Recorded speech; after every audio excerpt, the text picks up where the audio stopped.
What if the key to combating climate change was hidden beneath our feet, embedded in the very soil of the fields? In How Biochar Fights Climate Change in the Gambia, we delve into the groundbreaking work of Fortis Invicta. This innovative project takes agricultural waste and transforms it into biochar. Biochar is a powerful tool in our fight against climate change, locking away carbon, enriching soils, and significantly reducing harmful emissions. It's more than just a carbon storage medium, it's a catalyst for change.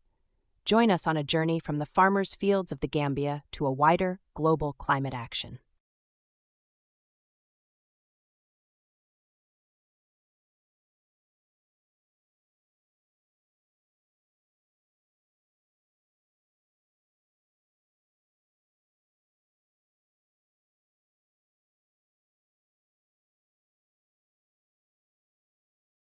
See how green jobs and a commitment to a zero-waste future are being realized one field at a time.